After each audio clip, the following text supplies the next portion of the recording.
What Ike Allen and Andy Anderson have created at Avaya is what the world needs. Hello, Avaya family. I am Brielle Starr, Online Education Coordinator for Avaya. Avaya is the creator of over 1,000 books, films, courses, teachings, and other supportive resources. Thank you so much for joining us. Our fellow teacher Megan Ashton is with us today to talk about nervous system recovery through conscious breathing. Megan is the founder of Unity Breathwork and a passionate trauma-informed breathwork facilitator and teacher with nearly 8 years of global experience. And she leads transformative in-person and online journeys, hosts biannual breathwork retreats, and trains the next generation of facilitators through her international GPBA certified breathwork facilitator training. Welcome to Avaya, Megan. Thank you, Priya. Thanks for having me. Yes, thank you so much for being here with us today to talk about breath work and conscious breathings. And I'm so excited to learn all the things with you today. And just to get us started, could you just start us off with a brief guided breath practice? Yes, I would love to do that. Okay, let's just actually start by rolling out our shoulders a little bit and maybe even our necks and just releasing any tension in these areas. And then gently blinking your eyes closed, rolling your shoulders up, back, and down one final time, settling into a nice seated posture. And we're just going to take some soft, slow, deep breaths in and out through our nose, deep down into our bellies.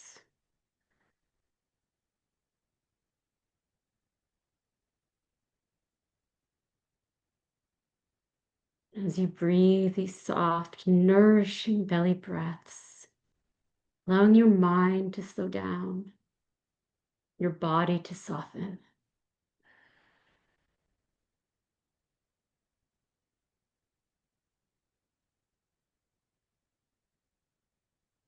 Allowing each slow breath to be a reminder your body is safe. It is safe to soften. It is safe to relax.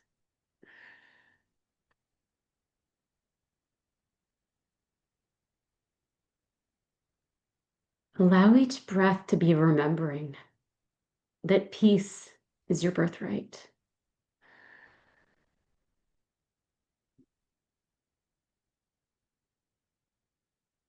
Allow each belly breath to be a remembering that you are held, you are whole, and you are worthy.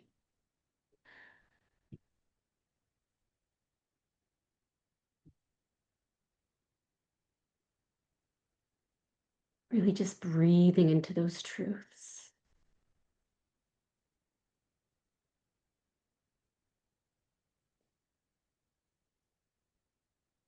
Now envisioning a wave of peace and bliss is just washing over your body. Feeling lighter and lighter, freer and freer.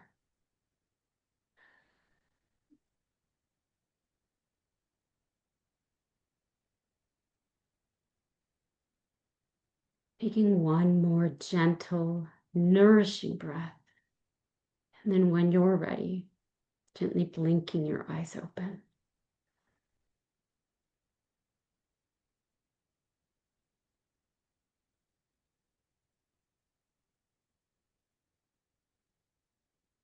Thank you for that. Thank you for that. What better way to start a conversation and learning about breathwork today than getting to begin with a little guided practice. I loved that. I already feel so much more calm and ready to hear more. So thank you for leading us through that, Megan. My pleasure. Awesome. Okay, well, we're starting off with some basics today. I would love if you could just tell us, now that we've gone through this brief practice, for anyone who's new to it, can you explain what breath work actually is? Yeah, so that's actually a really good question because it sounds so straightforward, right? But it's actually, there's a lot of confusion around it because it actually started out meaning one thing and now it's evolved to actually just mean anything to do with breathing consciously. So Firstly, I want to say it's nothing new. You know, cultures and societies and religions have been using the breath. They've been manipulating the breath as a bridge between the mind, body, and spirit since the dawn of time. It's been happening. But back in the 1960s, late 1960s, there was Stan Grof and Leonard Orr who started to use this certain technique called a conscious connected breathing practice. And they both ended up calling it breath work. So one was holotropic breath work and the other was rebirthing breath work. And so that's actually where the term breath work started from. However, in the last 7, 8 or so years, it's kind of been reappropriated and now it just applies to any practice that involves the manipulation of the breath. And so that can be pranayama, like you might do in a yoga class. So you might see, at yoga studios, yoga and breath work. And it's not usually a conscious connected breathing practice, it's more pranayama techniques. You might see functional breathing being called breath work. So that's, a lot of people are familiar with the trend of taping your mouth shut at night. And if you're not, look into it. There's a lot of interesting science behind it.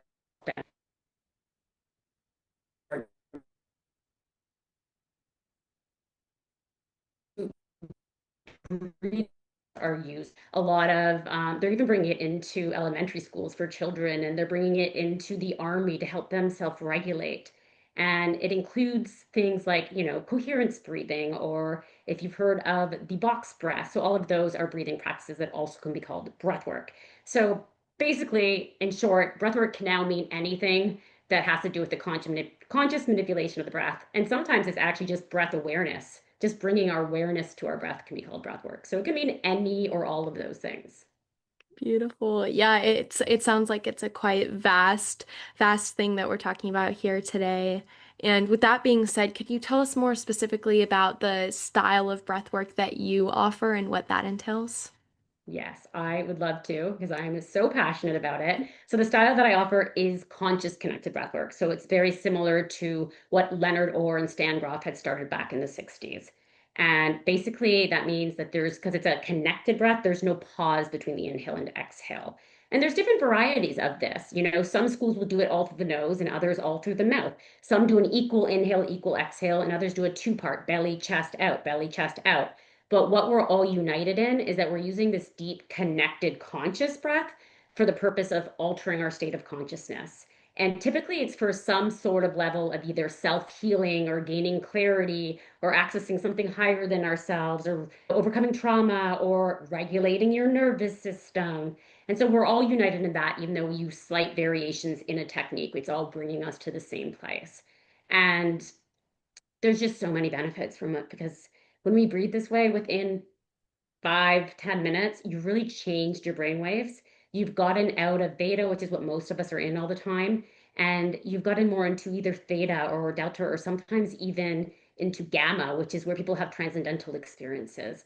And something else, though, that's really special is that we're actually getting access to non-ordinary states of consciousness by manipulating the breath this way. So we don't even need to take psychedelics or in order to have these really big experiences. I've loved seeing that a lot of therapists now are starting to turn to ketamine or looking for alternative ways to work with non-ordinary states of consciousness, because I'm such a strong believer that we need to work with that to create real and lasting change. Like we just can't talk our way out of trauma or talk our way out of, subconscious self-sabotaging coping mechanisms. We need to work with the body, and more importantly, we need to work with the subconscious mind.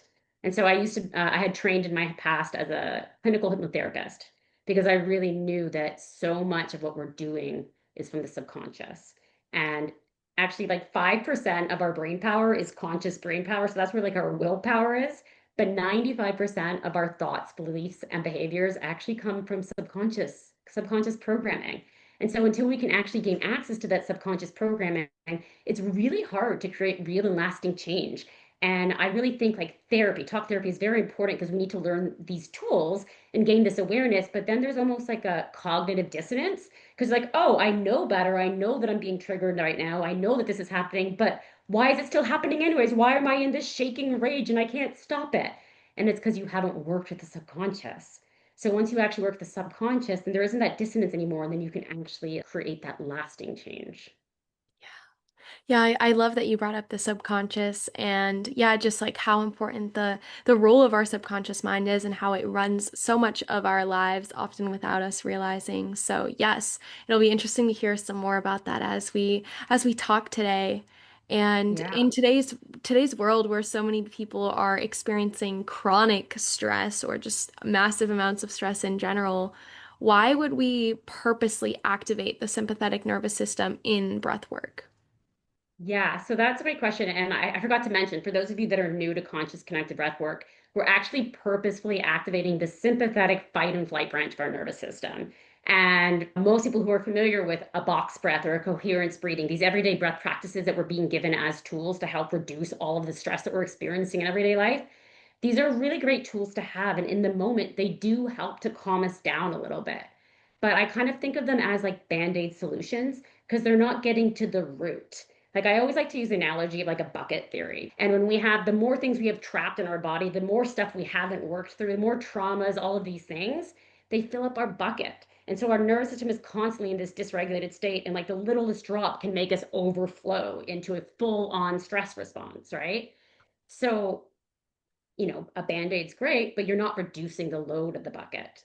But with conscious connected breath work, when we purposefully activate the sympathetic nervous system, that's a very physiological state that's very similar to any stress, trauma, emotionally charged experience. It happens in the sympathetic state.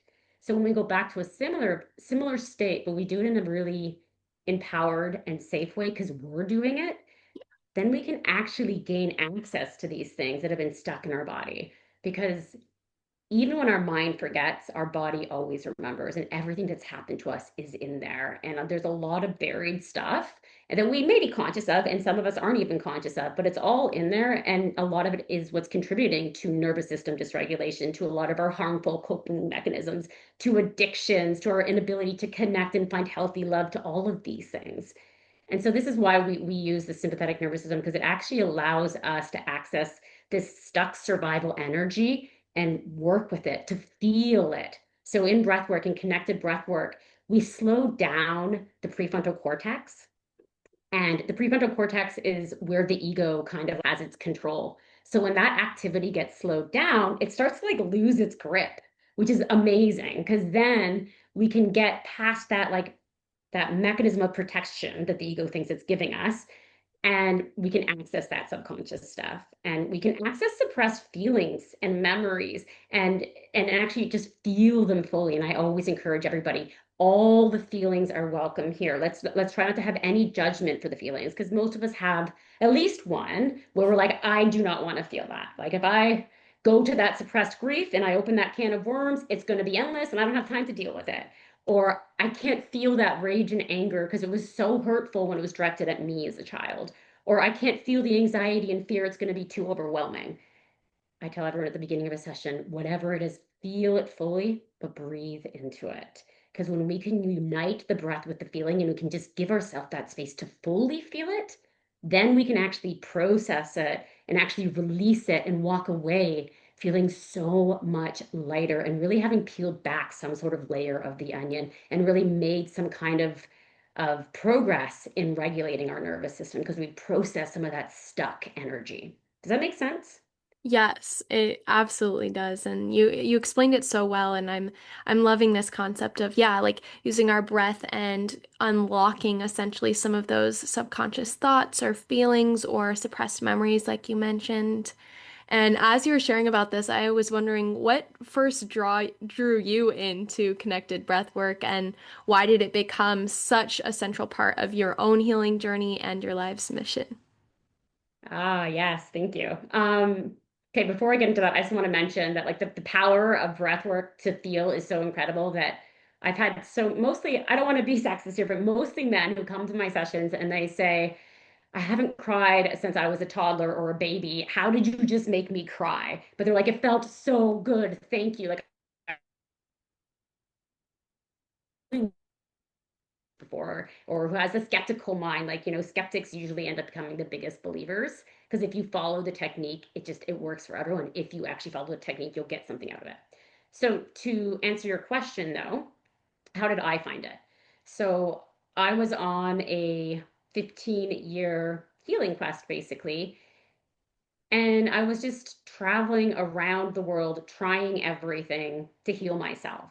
So basically, like my whole adult life leading up to when I discovered breath work. And, I'd done traditional talk therapy and I got some tools from that. And I did shamanic healing. I tried Reiki. I became a yoga teacher in India. I got my clinical hypnotherapy training because I knew subconscious mind's a thing, but nothing healed me. I was actually dealing with bulimia, and that was like my primary factor. Is that's what I thought was the problem, but that was just a manifestation of the problem. So I was trying all these things to just stop with the bulimia and get over it, but it was always a struggle. I might be able to go 6 or 8 months, but every day was a battle.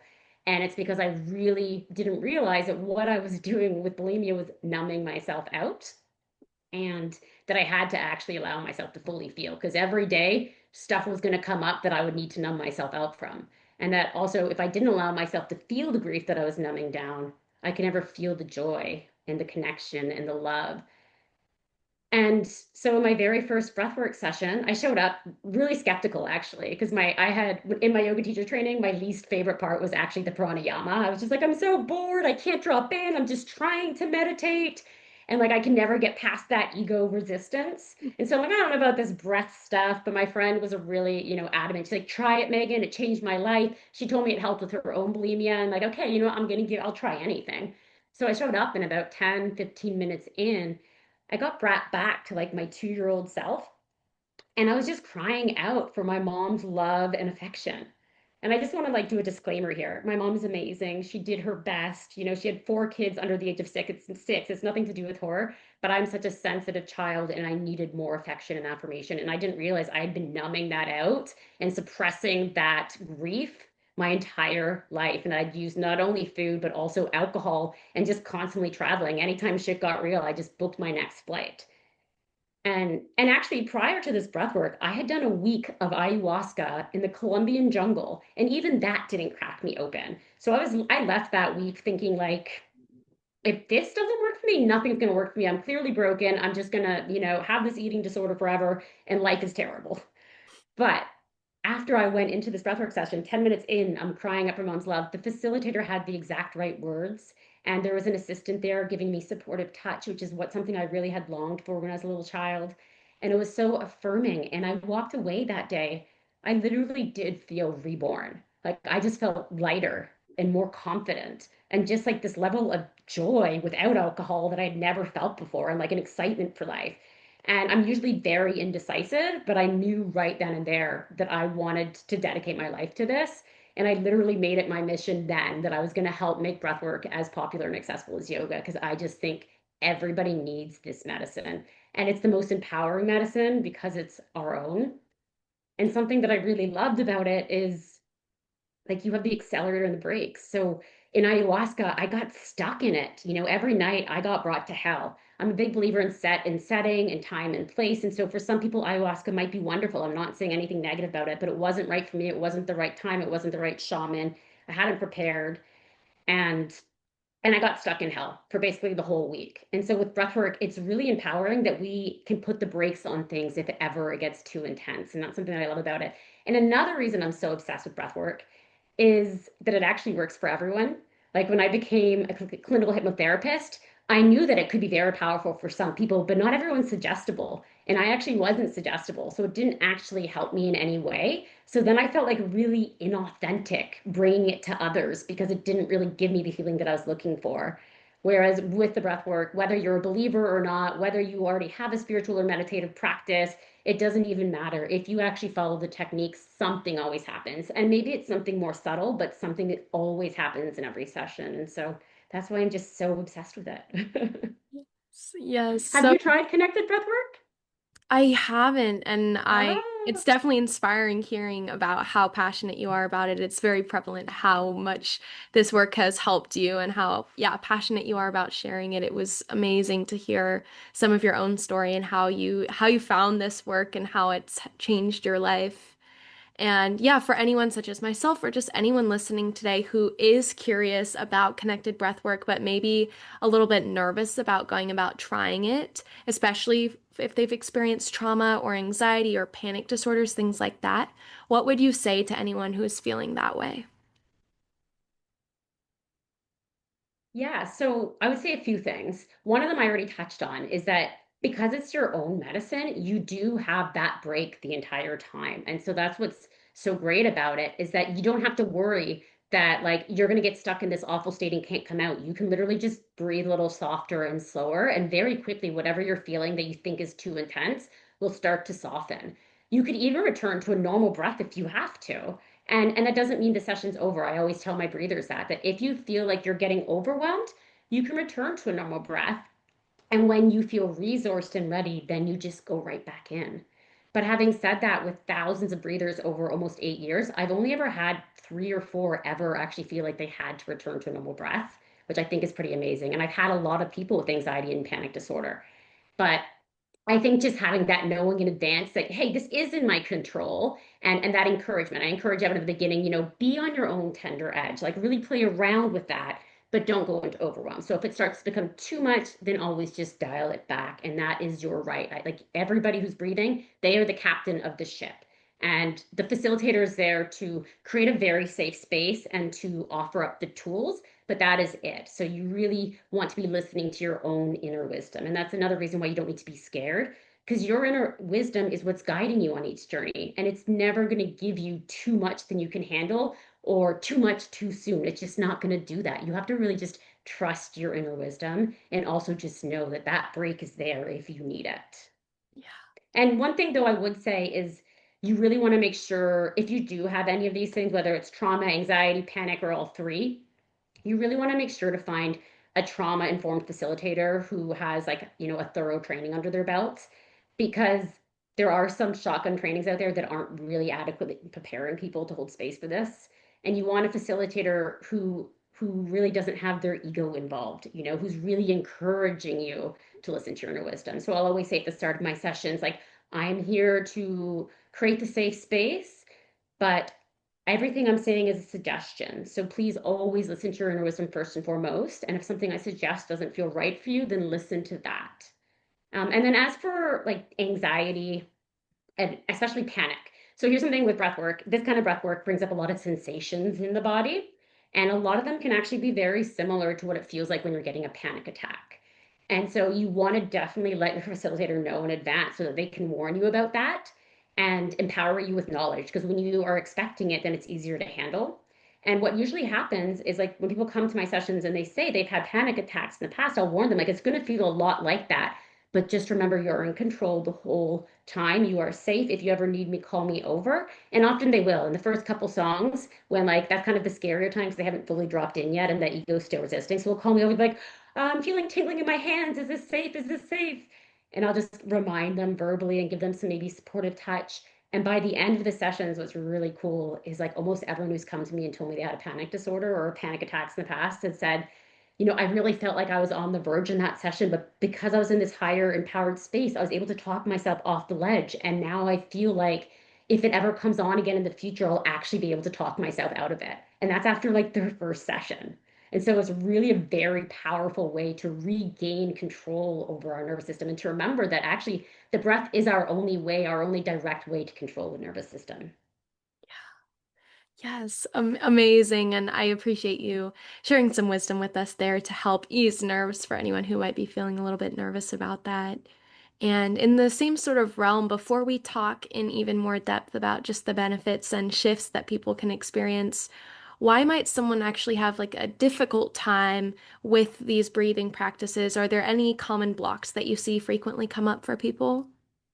The biggest one is the ego, mostly for the connected breath work. Like for daily breath practices, where you're just calming yourself down, it takes a couple minutes, it's not as prevalent. But even that, if you're going to try and commit to that, like in our training, we have our students do a daily breath practice every single day for the whole duration of just 5 to 10 minutes, which sounds easy. But the first few weeks, the ego will even try and talk you out of that. And so there is a reason. Like the ego's not trying to harm us. The ego actually thinks it's keeping us safe by keeping everything the same. And so it can sense when we're doing these breath practices, especially a conscious connected breath work, it can sense that we're on the precipice of some kind of change. And that really makes it scared. And so it gets really noisy. Half of the battle with the connected breathworks is just showing up because the day of and the day before, the ego's going to give you all the excuses. I'm too busy. I got to do this. I don't feel so well, this and that and this. So once you show up, half of the battle's already over. So just get yourself in the car and get yourself there. And then the other battle is the first 10 or 15 minutes of these sessions because we very quickly change the brain waves and the physiology starts to change. And the ego's like, oh shit, I'm losing my grip. Oh shit, things are changing. Oh no, oh no. So what it does is it actually gives you irritations and distractions. It tells you things like, I can't do this for a whole hour. My lips are dry. Like, this isn't going to work. It's not going to work. It's not going to work. Why did I let so and so talk me into this? Can I sneak out of here? And like, this is itchy, all of the things. And so I warn everyone about that before the session because then when it happens, they can be like, oh, okay, I see you, ego. I understand what this is. And I'm just going to commit to breathing in spite of your protests. And actually, what's amazing is that after 10 or 15 minutes, you go into this non ordinary state of consciousness. And after that, the time goes by so fast. Like an hour of breathing sounds like a long time. Even to me, it sounds like overwhelming. But the time goes by so fast. And by the end, like most of my breathers don't even want to come back to normal breath. They're just like, no, Megan, we're going to stay out here. And just 40 minutes earlier, I could barely get them to breathe. But I just think it's important to know this because then it gives you some comfort. Like, okay, it's not going to be this battle the whole time. And it's so worth it because the benefits and the breakthroughs that can happen are really, really accelerated because we are working with non-ordinary states. We're working with the nervous system and the somatic body. And so all of those things can help. Just having that awareness can help. And if you're still struggling, maybe just actually like taking a minute to write down your reasons why you're not doing it and then looking at it. And then sometimes by just writing it out, instead of just allowing your mind to talk you out of it, you can see kind of how nonsensical it really is. Because our ego kind of talks like a 2-year-old child just protesting what we need, right? Yeah. And so you can always try that as like a last resort. Like, okay, why am I talking myself out of this? Write it down, reflect on it, and be like, okay, does my higher self really believe all of these things? And then go from there. Yeah. Also, sorry, one more thing. Yeah. If you're trying to establish a daily breath practice, which can be really good too, just to like, kind of help to, even though it's a band-aid solution, if you are doing it daily, it's going to slowly help reduce like how full your bucket really is. So if you're trying to establish something like that, just know that, habits take 3 weeks. And so I had mentioned earlier my students having all of that resistance in the beginning to having a daily breath practice. By the end of the training, they found a time of day that works for them. They found a practice that resonates, and they all just say, like, I don't want to stop anymore. I can't even imagine my life without it, and I don't even know how I lived without it. So just know it's like the gym. If you can just get over that initial hump, just really commit to it those first few weeks, it will become a lot more second nature. Yeah, so yeah, I could see how that awareness would be so important and so powerful and empowering to also know what we're getting ourselves into. And with that being said, we've talked about so many different things today regarding connected breath work and how to do it, some of the blocks that might come up. I'd love if you could just tell us a little bit more about what kinds of benefits and shifts and transformations that you have witnessed in others as well as yourself, especially when they commit to a series of these sessions. Yeah, so it's going to sound unbelievable, but really, like all the benefits are possible because we are working with the nervous system, the subconscious. We're working with something higher than ourselves. We're working even with by just actually creating more nervous system regulation because we process this really stuck residue from the traumas. Creating more regulation then leads to less inflammation because when we're in chronic stress, there's an inflammatory response. So there's even physical benefits because when we reduce inflammation, we're actually reducing our risk for nearly every chronic disease. So the benefits are so wide. Some people some people come and they're like, I couldn't even sit cross-legged before the session, and somehow now I'm sitting cross-legged because your body really does hold on to things. So a lot of times we think all of our chronic pains are just a physical cause, but there's actually often like some kind of trauma or stuck emotion that's causing it. So some people that might have like an ongoing neck cramp or just like some lower back pain, sometimes that releases. But then more emotional benefits, like just in general, I would say you can have a life-changing experience on your first session. It doesn't happen for everybody, but something always happens. Even if you have a life-changing experience, though, you need several sessions to really completely rewire your programming and really create a good nervous system reset. It does take time. Like you want to commit to at least 6 sessions, either weekly or bi-weekly, ideally, to really create lasting change. But once you've done that, you'll notice really a lot more confidence just some more like clarity and flow in life, usually more self-love. Usually the like nasty inner critic kind of gets a little bit quieter, or we can hear it and be like, yeah, that's not the truth. And we can choose to love ourselves, so more unconditional self-love, which is beautiful. More resilience, you're more patient in everyday life when you get like put on hold for 2 hours and then it disconnects. You're upset, but it's not as much of like, now my week is ruined blow up as it was when your nervous system was dysregulated. And something else so beautiful, something very beautiful about it is that our families and our loved ones often notice the benefit as well. So as we change and do our own inner work, it actually tends to like stem outwards. And so they even evolve. And family dynamics can change. Like in my own family, we became more affectionate because I was the one to initiate it. I'd start giving everybody a hug at the end and like just saying, I love you. And these are things we didn't do before. And now everyone does it with each other, even when I'm not there. And I've had, clients that were with me that would do regular sessions and they'd reach out 6 months or a year later and be like, my relationship with my dad has been broken since childhood or my mom, and now we're like so closer than ever. I was able to find forgiveness and compassion for what happened to me. So you like just the benefits really I can't even limit them because it could possibly be anything. You know what I mean? Yeah, that's so awesome to hear and just beautiful to hear that you and others have experienced that through this work. So I love that vast and endless possibilities. Yes. Yeah. And And I I would just want love to add too to the last question that you had. I just want to add that if you're experiencing resistance to this, to not beat yourself up for it, because most of us are our biggest critics, and we actually speak to ourselves so much worse than we would ever speak to even, people that we dislike. We just speak to ourselves so nastily. So don't beat yourself up for it. Actually, just know it's human and that we all experience it. I still experience resistance to the breath. My students who have signed up for a 450-hour training experience the resistance. We all do. It's very natural. And so just give yourself some grace as well. Because to be hard on yourself constantly, whatever it is about, is not doing any help at all. And it's actually just contributing even further to nervous system dysregulation. So you want to just give yourself that grace. Yes, yes. Thank you so much for that reminder of, yeah, self-compassion, being patient with ourselves, and yes, just Yeah. always important to keep in mind and being as kind to ourselves as we can be. So I love that. And I would love if we could also talk a little bit about how people can dive deeper with you in the wonderful work that you are doing, Megan. I know you have a Mm. free Unity breathwork journey for people to explore today. And then we also have your retreat and facilitator training. And we have buttons leading over to both of those options down below if you'd like to just tell us a little bit about each of them.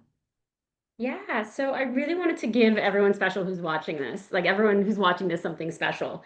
And I really think like because breathwork is just it's something you can't really describe. You have to experience it to fully understand it. And so I decided I'm going to offer a free full-length breathwork journey online on September 14th.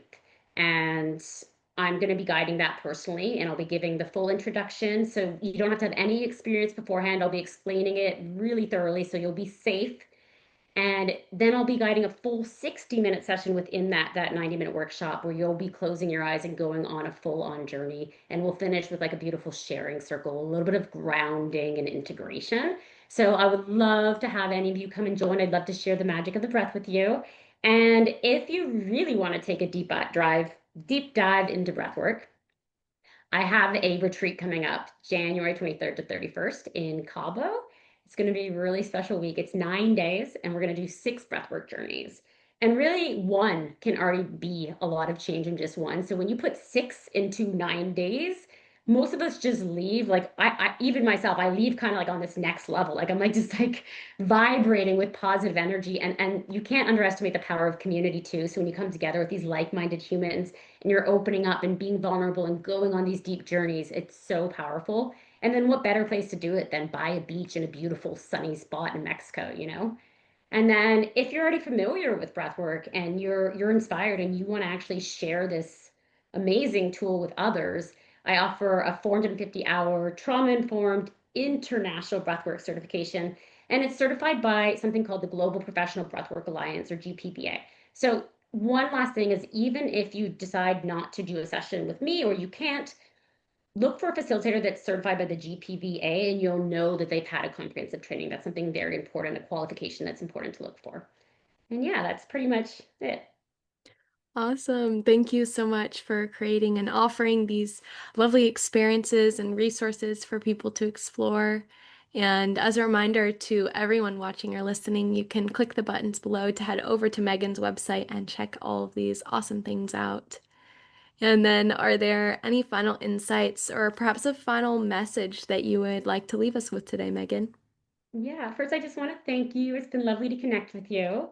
And I just want everyone to know that really, like, you can be your own best healer, and that you can't think or talk your way out of trauma or out of nervous system dysregulation. You have to really feel your way through it. And really, there is the only way out is through. And I just want to leave that with you.